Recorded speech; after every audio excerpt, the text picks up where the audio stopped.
Imagine stumbling upon a secret that shatters your entire world in seconds. What if one ordinary delivery revealed the hidden truth your mother buried for 24 years? The mansion door opened with a soft chime, and the delivery boy stepped inside, helmet still in his hand, rain dripping from his jacket. He'd been told to bring the package directly to the owner, something billionaires rarely requested. But nothing prepared him for what he saw next. The walls weren't lined with art. They were lined with photographs. Black and white portraits, each framed in gold, each impossibly pristine. He walked past them slowly, until one photo stopped him cold. His hands trembled, his breath caught in his throat, because the face staring back at him, smiling gently, hair pinned the same way she wore it every morning, was his mother. The mother who had never spoken of her past. The mother who worked 3 jobs to raise him. The mother who told him this city held nothing for them. He stepped back, heart pounding. What? What is this? He whispered. Behind him a deep voice replied. You recognize her? The billionaire was standing at the top of the staircase, hands clasped behind his back, eyes not angry, not surprised, but aching with something the delivery boy couldn't name. Why is my mom's photo in your mansion? The words flew out of him. He didn't care who the man was. He needed answers. The billionaire descended one step at a time, each footfall echoing through the marble hall. I've waited, he said softly. 24 years for someone to ask me that. The boy's chest tightened, because in that moment before the truth was spoken, he already felt his entire life shifting beneath him. Stay with me until the end on TaleVerse Studio, because what the billionaire reveals next will shatter everything this boy thought he knew about family, loyalty, and the secrets parents bury to protect their children. But wait, do you think you'd forgive a parent for hiding something this massive? Comment below right now and let's discuss. Before we dive deeper, don't forget to like this video, hit subscribe to TaleVerse Studio, and comment where you're watching from. Now let's get started. Chen was 19 years old and thought he understood his world perfectly. Every morning at 6, he'd wake up in their cramped studio apartment on the south side of the city. His mother, Elena, would already be gone to her first job at the diner downtown. By the time he left for his delivery rounds, she'd be rushing to her second shift at the dry cleaner. Their routine never changed. Work, survive, repeat. The delivery business kept him busy, but it wasn't glamorous. Most days meant navigating traffic, dodging angry dogs, and dealing with customers who barely looked at him. But that Tuesday evening changed everything, when his supervisor handed him an address that made his stomach drop. Millionaire's Row, the part of town where people like him only went to work, never to belong. The package was heavier than usual, wrapped in expensive paper and sealed with a wax emblem he didn't recognize. His supervisor had been unusually serious when handing it over. This one goes directly to the owner. No exceptions. Ring the front bell and wait. The rain started just as Marcus pulled up to the iron gates. Through the downpour, the mansion looked like something from another century. Gothic spires pierced the gray sky, and warm light spilled from windows that seemed to go on forever. He'd delivered to rich houses before, but this was different. This was wealth that didn't need to announce itself. A security guard at the gate checked his identification twice before waving him through. The driveway curved past perfectly manicured gardens, past fountains that probably cost more than his mother made in 5 years. When he finally reached the front entrance, his clothes were soaked through, but his hands were steady. This was just another delivery, just another job. The door opened before he could ring the bell. A woman in an elegant black dress stood in the doorway, her silver hair pulled back in a perfect bun. She looked him up and down, taking in his wet uniform and nervous expression. You must be the courier. Mr. Blackwood is expecting you. She led him through the entrance hall, their footsteps echoing on marble floors that reflected the chandelier light like water. The walls rose impossibly high, lined with what looked like a museum's worth of artwork, oil paintings in ornate frames, sculptures on pedestals, and between them the photographs. At first Marcus barely noticed them. Black and white portraits, each one professionally shot, each frame identical gold leaf. But as they walked deeper into the mansion, something nagged at him.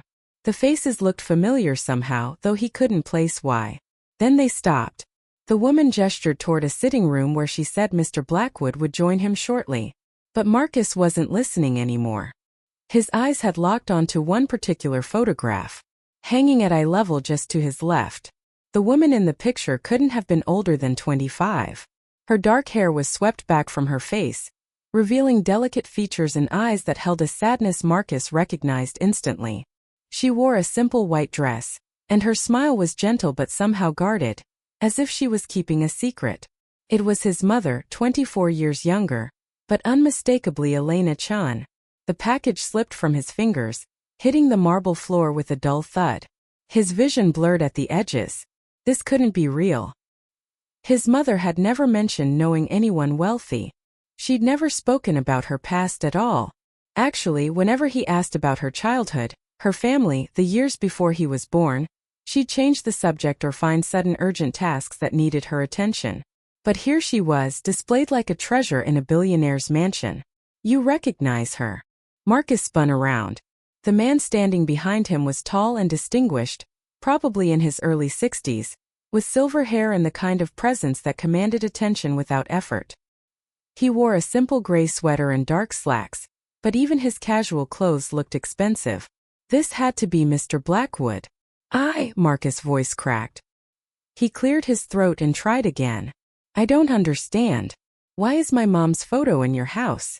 Mr. Blackwood's expression was unreadable, but something flickered in his eyes. Surprise? Relief? Pain? Your mother? What's her name? Elena. Elena Chen, but her maiden name was Rodriguez. The words tumbled out before Marcus could stop them. She's never mentioned you. I've never heard your name before tonight. The older man was quiet for a long moment, studying Marcus's face with an intensity that made him uncomfortable. Finally, he gestured toward the sitting room. Please sit down. There are things you need to know. Marcus shook his head. No, I want answers now. Why do you have her picture? How do you know my mother? Because, Mr. Blackwood said quietly, she was supposed to be my wife. The words hit Marcus like a physical blow. He staggered backward, catching himself against the door frame. That's impossible. My mom's never been married. It's just been the two of us since I was born. She told you she was never married. She told me my father left before I was born, that he wanted nothing to do with us. Marcus' voice was rising now, anger mixing with confusion. She said we were better off without him. Something shifted in Mr. Blackwood's expression. The careful composure cracked, revealing raw emotion underneath. She told you I left. You're not. Marcus stared at him, the pieces refusing to fit together. You're not my father. No, I'm not your father. The billionaire's voice was barely above a whisper. But I should have been your stepfather. I should have been the man who helped raise you. I should have been there. Marcus felt like the ground was shifting beneath his feet. What are you talking about? Mr. Blackwood moved to a cabinet in the corner of the room and pulled out a leather photo album. He set it on the coffee table and gestured for Marcus to sit. 24 years ago, your mother was the most important person in my world. We were engaged to be married. He opened the album to the first page. More photographs of Elena, but these were different. Candid shots full of life and laughter. Pictures of her at restaurants, at parties, on vacation. And in every photo, she was with the man standing beside Marcus now, though he looked decades younger. We met at a charity gala, Mr. Blackwood continued, turning the pages slowly. She was working for the catering company. I was supposed to be schmoozing donors, but I spent the entire evening following her around, trying to work up the courage to ask her name. Marcus stared at the photographs. His mother looked happy in a way he'd never seen before, radiant, free. She was studying to be a teacher then, putting herself through night school while working 3 jobs, just like she does now. But she had dreams, big dreams. She wanted to open a school for underprivileged kids. Wanted to change the world one student at a time. What happened? Marcus's voice was hoarse. Mr. Blackwood closed the album. She disappeared. 3 weeks before our wedding, she vanished without a trace. No note, no explanation, no goodbye. I spent years looking for her. Hired private investigators, followed every lead. But it was like she'd simply ceased to exist. Marcus thought about his mother's reluctance to talk about the past. Her insistence on keeping their life small and private. She was hiding from you. But why? The pain in the older man's voice was unmistakable. I loved her. I would have given her everything. We had plans, dreams we were going to build together. Maybe that was the problem. Marcus stood up abruptly, pacing to the window. Outside, the rain was still falling, turning the world gray and cold. Maybe she didn't want everything. Maybe she just wanted to be left alone. Or maybe someone made her believe she had no choice. Marcus turned back. What do you mean? Mr. Blackwood was staring at Elena's photograph on the wall, his hands clasped behind his back. Your mother wasn't the only one who disappeared that week. There were others. People connected to a case I was working on. People who knew things that certain powerful individuals wanted to keep buried. The temperature in the room seemed to drop. What kind of case? The kind that ruins lives.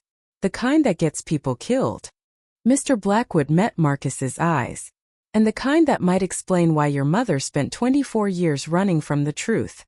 From the truth. Marcus felt the blood drain from his face. What do you mean people who knew things? What kind of case? Mr. Blackwood moved to his desk, pulling out a thick manila folder. His hand shook slightly as he opened it. I wasn't always just a businessman, Marcus. Before I built my fortune, I worked as an investigative journalist. I was young, ambitious, convinced I could expose the corruption that was eating this city from the inside out. He spread several documents across the coffee table. Newspaper clippings, police reports, photographs of men in expensive suits shaking hands in shadowy corners.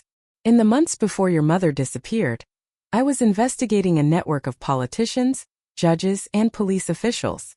They were taking bribes, fixing cases, destroying evidence. People who tried to speak out against them had a habit of meeting unfortunate accidents. Marcus picked up one of the newspaper clippings. The headline read, City Councilman dies in apparent suicide. Below it, another, key witness in corruption case found dead. His stomach churned. Your mother knew about the investigation. She knew everything. Elena was my research partner, my sounding board. She helped me piece together the connections, verify sources. She was brilliant at seeing patterns others missed. Mr. Blackwood's voice grew soft with memory. She was also terrified. She kept telling me we were in over our heads, that we should turn everything over to the federal authorities and walk away. But you didn't listen. I was 28 years old and thought I was invincible. I believed truth and justice would protect us. I was an idiot. He sat heavily in his chair, suddenly looking every one of his 60-plus years. The night before Elena disappeared, she received a phone call. I was in the shower when it came. But when I got out, she was white as a sheet. She wouldn't tell me who called or what they said. Marcus felt a chill run down his spine. They threatened her. The next morning she was gone. Her apartment was cleaned out like she'd never lived there. Her job at the catering company had no record of her employment. Even her enrollment at the university had been erased from their systems. Mr. Blackwood's hands clenched into fists. It was like Elena Rodriguez had simply been deleted from existence. So, you gave up the investigation. What choice did I have? The woman I loved had vanished, possibly because of my reckless pursuit of a story. I turned over everything to the FBI, but by then, key witnesses had died or disappeared. The evidence I'd gathered mysteriously went missing from federal custody. The whole case fell apart. Marcus stood up, pacing to the window again. The rain had stopped, but the world outside still looked gray and uncertain. You think someone made her disappear to stop your investigation? I think someone gave her an ultimatum. Disappear forever or watch everyone she cared about suffer the consequences. Mr. Blackwood joined him at the window. Including me. Including the child she was carrying. The words hit Marcus like a freight train. He spun around staring at the older man. Child? What child? Elena was pregnant when she disappeared. 2 months along. We just found out the week before. Mr. Blackwood's voice broke. I hoped. When I lost track of her, I assumed the worst had happened to both of them. Marcus felt the room spinning around him. The timeline fit perfectly. His mother had always been vague about when exactly he was born, about the circumstances surrounding his birth. He'd never questioned the dates on his birth certificate, never wondered why there were no baby photos from his first few months of life. You think I'm He couldn't finish the sentence. I think Elena Rodriguez disappeared to protect her unborn child from people who would have used him as leverage against her. I think she created a new identity, Elena Chen, and spent the next 24 years making sure no one could ever connect her to the investigation that nearly got us all killed. Marcus slumped into a chair, his head spinning. Everything he thought he knew about his life was crumbling. If this is true, why didn't you keep looking? Why didn't you find us? I did keep looking for years, but Elena was smart and she had help. Someone with serious resources helped her disappear completely. Mr. Blackwood pulled out another photograph, this one more recent. It showed Marcus's mother from a distance, walking out of the diner where she worked. I only found her again 6 months ago. You've been watching us. I've been watching over you. There's a difference. The billionaire's voice was firm. The people who destroyed my investigation, who forced Elena to run, some of them are still alive, still powerful. If they knew she was alive, if they knew about you.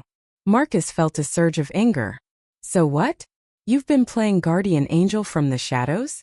Letting my mother work 3 jobs while you live in this palace. Your mother doesn't know I found her. And I've been helping in ways she wouldn't trace back to me. The scholarship that paid for your community college tuition, that was me. The anonymous tip that got her the job at the dry cleaner when the diner cut her hours, also me. The medical bills that mysteriously got paid when you were hospitalized with appendicitis last year, me again.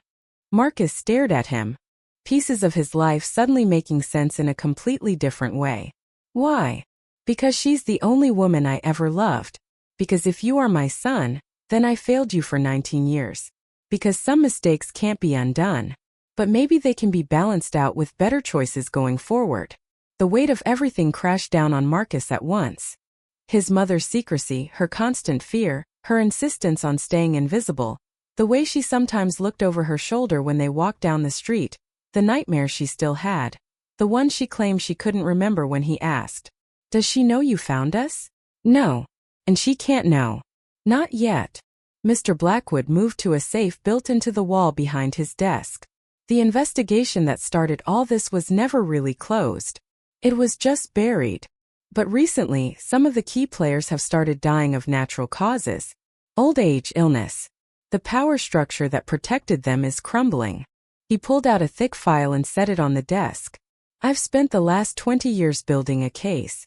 Real evidence this time. Documented proof of the corruption, the murders, the cover-ups. Enough to bring down the entire network. Marcus approached the desk cautiously. Why are you telling me this? Because in 2 weeks, I'm turning everything over to a federal prosecutor I trust. A woman who wasn't even born when the original investigation happened. Someone with no connections to the old network. Mr. Blackwood met his eyes. Once that happens, the people who forced your mother to run will be exposed. They'll be arrested. The threat that's hung over her head for 24 years will finally be gone. And then Elena Rodriguez can stop being Elena Chen. You can stop living in the shadows. And maybe if she'll have me, I can try to make up for 24 years of lost time. Marcus felt tears he didn't expect burning his eyes. What if she doesn't want to be found? What if she's happy with the life she built? Then I'll respect that. But she deserves the choice. She deserves to know that the danger is over. That she can stop running. Mr. Blackwood's voice was gentle. And you deserve to know the truth about who you really are. Outside, the sun was beginning to set, casting long shadows across the mansion's grounds. Marcus thought about his mother, probably just finishing her shift at the dry cleaner, getting ready to head to her evening job cleaning offices downtown, working herself to exhaustion every day to keep them afloat, never knowing that the man who once promised to love her forever was watching from a distance, trying to protect her the only way he could. What happens to us now? Marcus asked quietly. Mr. Blackwood smiled for the first time since they'd started talking. Now we wait 2 more weeks, and then we give your mother the greatest gift anyone can receive. What's that? Freedom. But neither of them knew that Elena Chen had already discovered the truth. That she'd seen Marcus's delivery truck parked outside the mansion gates and followed him inside. That she was standing in the hallway outside the sitting room. Tears streaming down her face, listening to every word. The reunion they thought was weeks away was about to happen tonight. and the secrets that had torn them apart 24 years ago were finally going to bring them back together. Together. The sound came from behind them, soft but unmistakable. A sharp intake of breath, the kind someone makes when they're trying not to cry. Both men turned toward the doorway, and Marcus felt his world tilt on its axis for the second time that night. Elena Chen stood in the shadows of the hallway, still wearing her uniform from the dry cleaner. Her dark hair streaked with gray now, her face older, but still achingly familiar. She looked exactly like the woman in the photograph, just weathered by 24 years of running, of hiding, of carrying secrets that had nearly crushed her.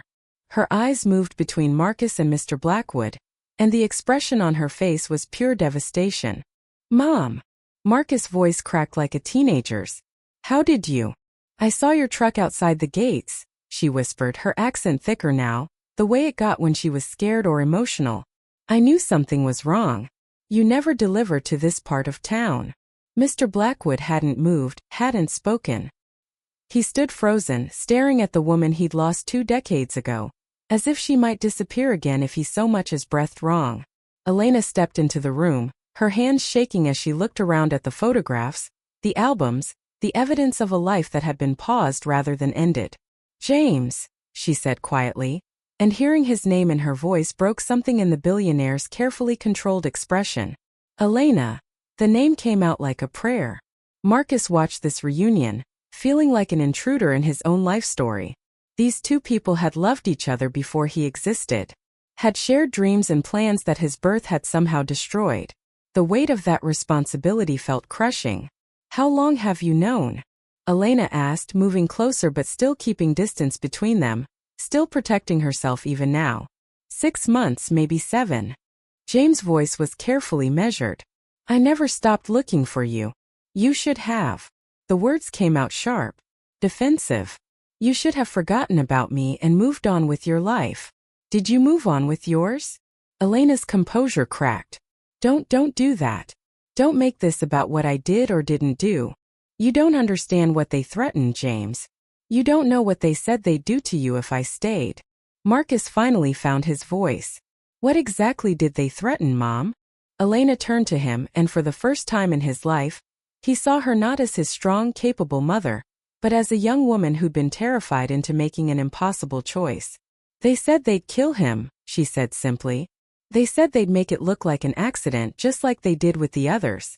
They said they'd kill you too once you were born, if I ever tried to contact him or if he ever found us." The room fell silent, except for the ticking of an antique clock somewhere in the distance. "They told you I was expendable," James said, his voice hollow. "They told me you were a liability, that your investigation had already gotten 3 people killed, and that you'd be next unless you dropped it completely." Elena sat down heavily in one of the leather chairs. "They said if I disappeared, you'd give up the story and everyone would be safe. So you sacrificed your entire life to save mine.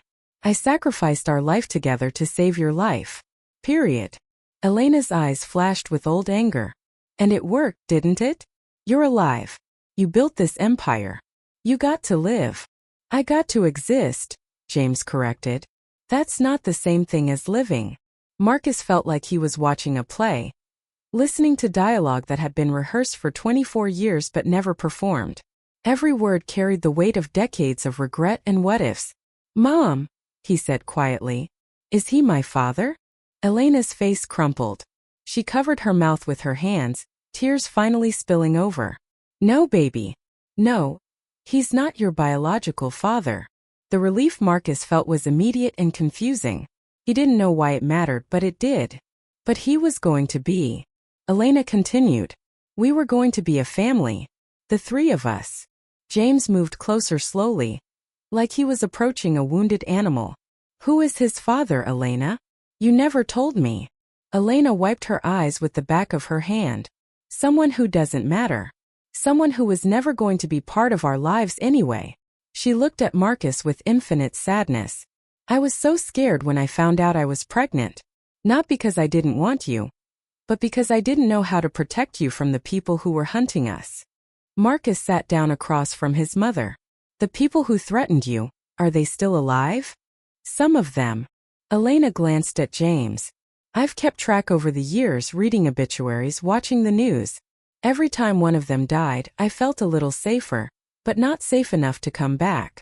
James pulled out the thick file from his desk. Elena, they can't touch us anymore. I have enough evidence to bury the entire network. Federal prosecutors are ready to move. In 2 weeks, this will all be over. Elena stared at the file like it might explode. What kind of evidence? Financial records, recorded conversations, testimony from people who were too scared to speak 24 years ago, but aren't anymore. James's voice grew stronger. The power structure that protected them has crumbled. Most of the original players are dead or powerless. The few who remain are old, isolated, and about to face justice. You never stopped working the case. I couldn't. Not when it cost me everything that mattered. Elena stood up abruptly, pacing to the window where Marcus had stood earlier. Outside, the mansion's grounds stretched into darkness, perfectly manicured and utterly peaceful. Do you have any idea what these 24 years have been like for me? Working 3 jobs, moving every few years when I got paranoid, never letting Marcus get too close to anyone because I was afraid they might be watching. I can imagine. No, you can't. Elena spun around, anger flaring again. You can't imagine lying to your child every single day about who he is, where he comes from, why you don't have any family photos or friends or any kind of normal life. You can't imagine checking over your shoulder every time you leave the house, wondering if today is the day they find you. Marcus felt something break apart inside his chest. Mom, I'm so sorry. You have nothing to be sorry for, baby. None of this is your fault. Elena moved to him, cupping his face in her hands the way she had when he was small. You are the best thing that ever happened to me. Even in the middle of all this mess, you made everything worth it. But you could have had so much more, Marcus said, gesturing around the opulent room. You could have had this life, this security. I could have had a life where the man I loved was dead, where my child grew up without any father figure at all because I was too selfish to make the hard choice. James had been quiet through this exchange, but now he spoke up. Elena, what if there was a way to have both? What if the danger really is over? Elena looked at him with exhausted hope. It's been 24 years, James. We're different people now. You don't know who I've become. Then let me learn. Let me try to earn back what we lost. And what about Marcus? He's not your son. He's not your responsibility. He's the son of the woman I love. That makes him my responsibility, if you'll let me take it. Marcus watched this conversation with growing amazement.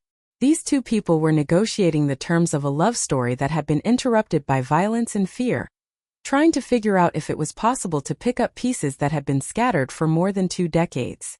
There's something else, Elena said quietly. Something I never told you before I left. James tensed. What? The night I got the phone call, the night before I disappeared. They didn't just threaten to kill you. Elena's voice dropped to a whisper. They told me they had photos of us together. Compromising photos. They said if I didn't disappear, they'd release them to the press and destroy your reputation along with everything else. I wouldn't have cared about that. I would have. I cared about your future, your career, your ability to make a difference in the world. I wasn't going to let them destroy you just because you fell in love with the wrong person. Marcus felt tears burning his eyes as he finally understood the full scope of his mother's sacrifice. She hadn't just given up her own happiness. She'd given up her identity, her freedom, her entire existence, to protect the man she loved and the child she was carrying. Mom, he said softly, you saved all of us. Elena smiled through her tears. I tried to, baby. I really tried. James cleared his throat. Elena, I need you to know something. The investigation, the evidence I've been gathering all these years, it's not about revenge anymore. It's about making sure what happened to us never happens to anyone else. What do you mean? The corruption network we were investigating, it didn't die when you disappeared. It evolved, got smarter, more careful, but it kept operating over the past 24 years. How many other families do you think they destroyed? How many other people were forced to choose between love and survival? Elena's face went pale. You're saying there are others. I'm saying there were others, but after the prosecutors move, after the arrests happen, after the trials are over, there won't be any more. The cycle ends with us. Marcus stood up, moving between his mother and the man who might become his stepfather. So what happens now? Do we wait 2 weeks and hope everything goes according to plan? Do we keep hiding until then? James looked at Elena, then at Marcus, his expression resolving into something Marcus had never seen before. Pure determination mixed with love. No more hiding, he said firmly. We don't wait 2 weeks. We don't keep living in fear. Tomorrow morning, I'm calling the federal prosecutor. We accelerate everything. Elena's eyes widened. James, that's dangerous. If they find out we're all together before the arrests happen, then we face it together this time, he interrupted. All 3 of us. No more running. No more sacrificing. No more living half a life because we're too afraid to claim what's ours. Marcus felt something shift inside him, something that had been broken for 19 years finally clicking into place. He's right, Mom. We're stronger together than we ever were apart. Elena looked between them. These 2 men who had somehow become the center of her universe despite all her efforts to protect them through distance. Slowly she nodded. Together then, she whispered. 2 weeks later, the headlines screamed about the largest corruption bust in the city's history. 15 arrests. Decades of crimes exposed. Justice finally served. But in a small courthouse ceremony, only 3 people mattered. Elena Rodriguez, no longer Elena Chen, stood between the son who had saved her and the man who had never stopped loving her. Marcus watched his mother smile without fear for the first time in his memory. James slipped a simple ring onto her finger, the same one he'd bought 24 years ago and never given to anyone else. Sometimes the most incredible stories aren't about what happens to us, but about what we're willing to sacrifice for love, and what we're brave enough to fight for when we finally stop running. The delivery that changed everything wasn't a package at all. It was a son bringing his mother back home. If this story moved you, smash that like button for TaleVerse Studio, subscribe for more heart-touching tales every week, and turn on notifications so you never miss an upload. Tell me in the comments, would you have made the same sacrifice Elena did? Thank you for watching TaleVerse Studio. See you in the next story.